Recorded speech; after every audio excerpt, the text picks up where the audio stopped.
भाई साहब, ये लीजिए 10 रुपए। हाँ जी, क्या चाहिए आपको? कल मैंने आपसे सामान लिया था, उसके 70 रुपए हुए थे।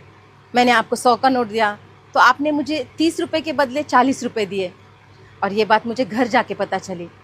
मैं कल रात ही आपके 10 रुपए वापस देने आई थी, लेकिन आपकी दुकान बंद हो चुकी थी, इसलिए मैं अभी आई हूँ। आप कहाँ रहते हैं मैम? मैं सेक्टर 8 में रहती हूँ। वहाँ से यहाँ तक 5 किलोमीटर, आप 10 रुपए वापस करने आए हो? अगली बार सामान लेने आती तब दे देती। और इस 10 रुपए से मुझे कोई फर्क नहीं पड़ता। भाई साहब, मेरे पति अब नहीं रहे, लेकिन वो हमेशा कहते थे किसी का पैसा नहीं रखना चाहिए। जिसका पैसा है वो चुप रह सकता है, लेकिन हमने अगर किसी के पैसे रख लिए, ऊपर वाला सबका हिसाब करता है। और हमारे किए की सज़ा हमारे साथ साथ हमारे परिवार को और बच्चों को भी मिलती है। नमस्ते भैया। रमेश, दुकान पे ध्यान दे, मैं आ रहा हूँ। अरे मालिक, आओ क्या? आइए आइए आइए आइए, बैठिए बैठिए। बताइए कैसे आना हुआ आज? आपने मेरी दुकान से जो जो सामान खरीदा था उसका पैसा मुझे कल भिजवा दिया था। उसमें 300 रुपये ज़्यादा थे। ये बात मुझे तुरंत समझ में आ गई थी, लेकिन लालच में मैंने वो रुपए रख लिए। अगली बार के बिल में हम एडजस्ट कर लेते थे वो 300 रुपये। भाई साहब, अगली बार किसने देखा है? इसलिए आपका पैसा लौटाना बहुत ज़रूरी था।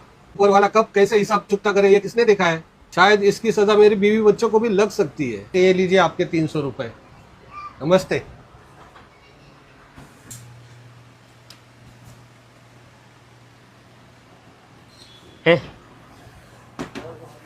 ऑफिस संभाल, मैं जरा आता हूँ।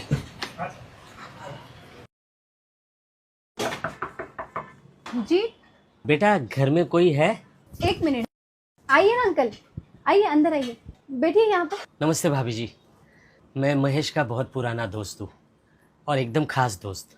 दरअसल महेश पिछले कुछ सालों से मेरे पास पैसे जमा कर रहा था, लेकिन बीच में ही महेश हम सबको छोड़कर चला गया। महेश ने 13 लाख रुपए जमा किए थे मेरे पास।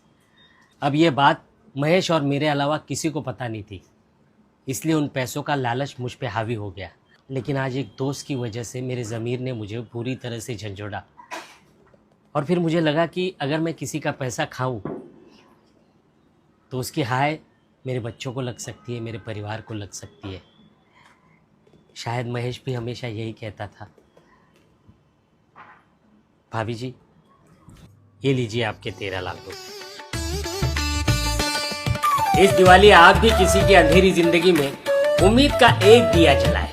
हैप्पी दिवाली।